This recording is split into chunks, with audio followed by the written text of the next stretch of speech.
que dar prioridad a las personas y no a los coches. Ha sido uno de los grandes temas sobre estos formas de entender el concepto de ciudad y de ciudadanos. Están fuera los incontestables palabras que el director del Programa Nacional para Naciones Unidas en el 2016 planteó, la idea de que el hombre tiene que ser prioridad en las grandes ciudades, filtrar los coches de las calles de las ciudades para reducir, por un lado, las emisiones de partículas contaminantes y por otro lado proteger a los residentes de la nociva contaminación atmosférica que resulta hoy día, cuando vemos hoy, por ejemplo, esta mañana que estamos en este pleno y presumible verano que vive la Ciudad de México y despertamos con lluvia y prácticamente el día nublado, pues es parte de estos efectos que hemos tenido que sortear, donde en esta Ciudad de México aproximadamente casi 5 millones de autos circulan todos los días y el peatón es parte de este fenómeno de las ciudades, de la demasiada gente. Así es que una de las teorías que llaman teoría de la conspiración es que en el 2016 se planteó la ciudad de 15 minutos. ¿Qué significa este concepto? ¿Qué quiere decir esto en los retos de habitar una ciudad, de convivir con la tecnología y de movernos en esta urbe que a veces se convierte en la de la demasiada gente y la demasiada distancia? Esto es Día Internacional del Peatón, Día Mundial del Peatón y los retos por habitar esta ciudad. Solamente cifras para que nos asustemos sobre lo que significa ser peatón, sobre lo que significa habitar la Ciudad de México.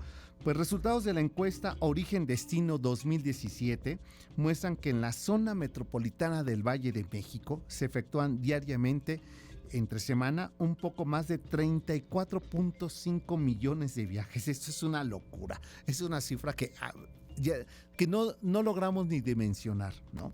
De estos 34.5 millones de viajes que se hacen a la semana en la ciudad, solamente el 2.1% se hacen en bicicleta.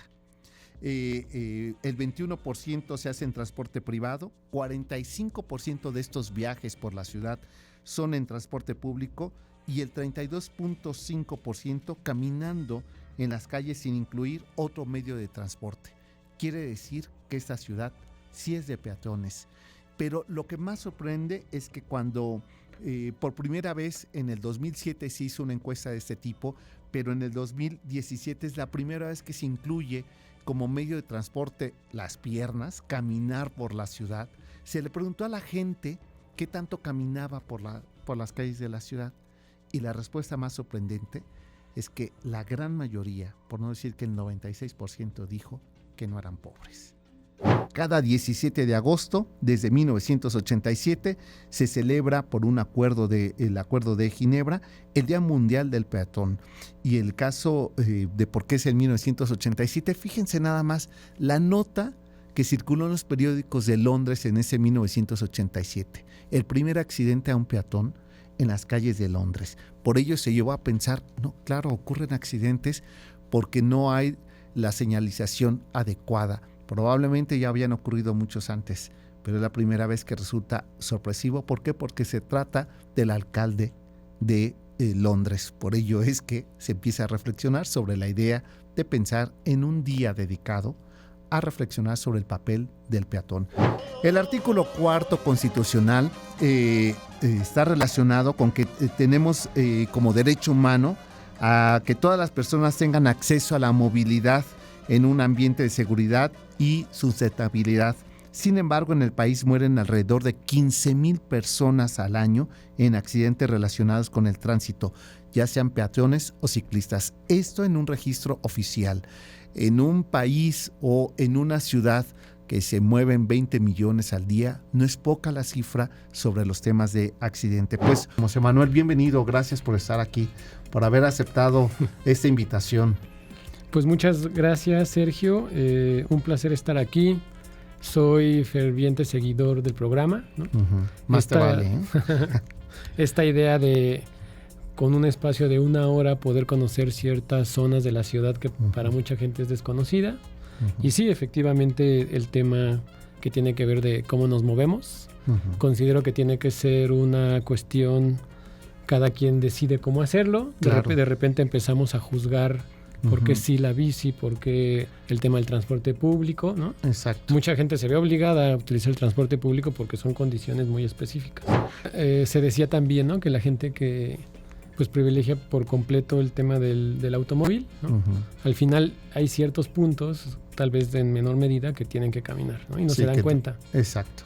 Entonces este tema de estar juzgando se vuelve subjetivo y la realidad es que tendríamos que estar entendiendo cómo hay algo, ¿no?, que es la pirámide de movilidad, en la cual ya le dimos la vuelta por completo porque sabemos que las ciudades están diseñadas o estuvieron diseñadas durante muchísimos años en función del automóvil, ¿no? El automóvil fue este elemento que se suponía y nos iba a transformar. Claro. Y que marcaba la modernidad, y que ¿no? marcaba la modernidad. En todos los sentidos, no solamente urbanos, sino que también de modo de vida, de estilo de vida, y que hoy día estamos regresando a esta forma primigenia del hombre, ¿no? Que es caminar y habitar los espacios, apropiarse de los espacios desde el entorno de peatón. Exacto. Esta idea de la ciudad de los 15 minutos, pues es retomar lo que tú estás diciendo, ¿no? Cómo nosotros podemos desarrollar muchísimas actividades caminando, ¿no? Donde se convierten en ciudades que tenemos que empezar a rediseñar, que tienen múltiples usos y que la parte más importante es recobrar el sentido de lo que es caminar y realizar tus distintas actividades. Claro. ¿Y cómo entendemos y valoramos a la ciudad a partir de sus distancias?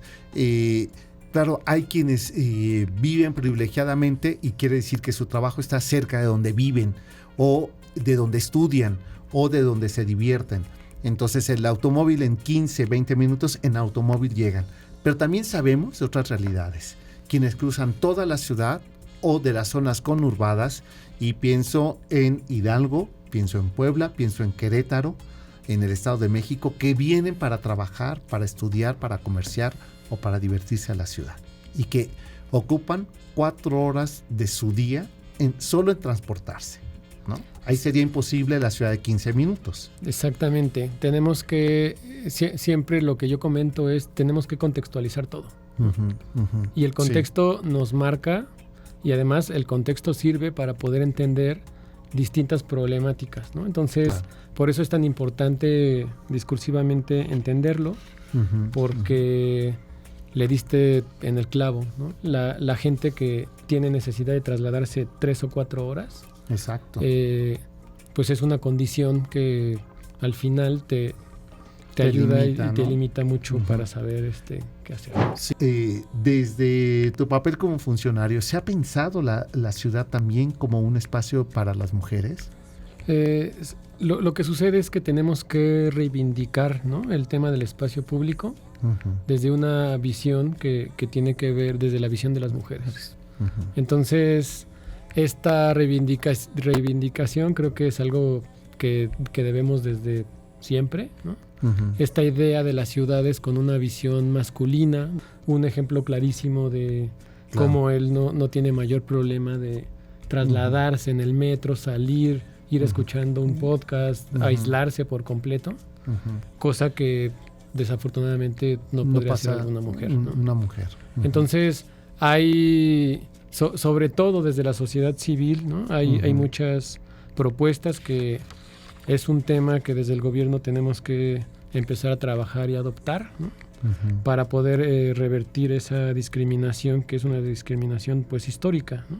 Porque las condiciones de riesgo y violencia para las mujeres sí existen en la ciudad. Y ahora hablemos otro sector u otro punto alrededor de a propósito de la reflexión del peatón. Hace unos 25 años imposible ir al centro de la ciudad. No se pensaba en el centro de la ciudad como punto turístico, como punto de entretenimiento, como punto de diversión. Y uno de los primeros proyectos, pues el Corredor Regina y más tarde Madero, ¿no? Como 2 ejes que no hubiésemos pensado, bueno, ni siquiera los dueños de estos locales que se oponían a que no transitaran autos, porque pues se va a venir la economía abajo. Exacto. Y hoy Madero, la calle más transitada de la ciudad, ¿no? Entonces sí podemos entender a la ciudad sin agua. Ahora tenemos un centro histórico distinto, ¿no? Que se puede caminar. El ejemplo que pusiste de Madero es... O sea, yo que me he puesto a estudiar cómo fue evolucionando, pues efectivamente, como siempre, hubo resistencia, pero la importancia ahora sí del peatón, ¿no? No es lo mismo que tú vayas caminando, tengas todo el tiempo. A mí me pasa mucho en el centro histórico. En algún momento subí unas fotos y me escribiste, ¿no? De qué estás haciendo en el centro. Exacto. Yo voy al centro histórico y puedo estar bastante tiempo tomando fotografías, me tomo mi espacio, ¿no? Para estar identificando. Es sorprendente cómo en los recorridos que hacemos con los alumnos siempre hay algo nuevo, ¿no? Y es algo que también se vive desde el peatón. Sí. Son velocidades distintas. La velocidad que maneja o la velocidad o el tiempo del peatón es completamente distinta al del ciclista. Porque también, a mí que me gusta también el tema del ciclismo, manejas una velocidad distinta, puedes observar algunas cosas, ¿no? Cosa que no pasa con el automóvil. Claro, y como peatón, apropiarte, resignificar el espacio público, ¿no? De las recomendaciones que hay justamente para los peatones y la noche es que si transitas por la noche es recomendable que al salir uses ropa clara o con algunos accesorios brillantes que permitan a los vehículos poderte ver con facilidad como peatón y también como ciclista, ¿no? Justo la pregunta, ¿no? Y sería, ¿por qué el peatón se tiene que preparar para salir de noche? Exacto. Porque las ciudades están pensadas para el automóvil. Para el automóvil. ¿No? Entonces, por eso nos tenemos que preparar. No se digan los ciclistas, ¿no? El tema del ciclismo también es un tema bien aparte, importante. ¿no? Lo platicábamos, hicimos un recorrido, ¿no? Me decías, me da un poco de miedo. Y uno se acostumbra, de repente, el hecho de llegar a una ciclovía te da mucha libertad, te da seguridad. Claro, te da seguridad, sí. Y mira, y qué bueno que mencionas eso, porque el proyecto que hace 8 años que tú y yo recorrimos a Azcapotzalco no tiene nada que ver con el Azcapotzalco de hoy día. Absolutamente nada. Y a mí me parece ahí un espacio de recuperación, de reflexión sobre el derecho al espacio público y a la integración donde todos cabemos, ¿no? Entonces, Avenida Azcapotzalco, que hoy tenga ese carril confinado de la ciclovía, que haya retirado todo esto que es una obstrucción visual, ¿no? Letreros y estos negocios que no te permitía ver un semáforo. Por ejemplo, me parece un trabajo de verdad bien interesante de recuperación. Pues el primer recorrido que tuvimos y después cuando volvemos a Azcapotzalco, para ti fue sorprendente. No, bueno, a mí tuve la fortuna de ser parte un poco en el inicio de ese proyecto urbano y yo esperé 10 años, ¿no? La transformación del centro de Azcapotzalco y ahorita es distinto, ¿no? Vives de forma distinta Azcapotzalco.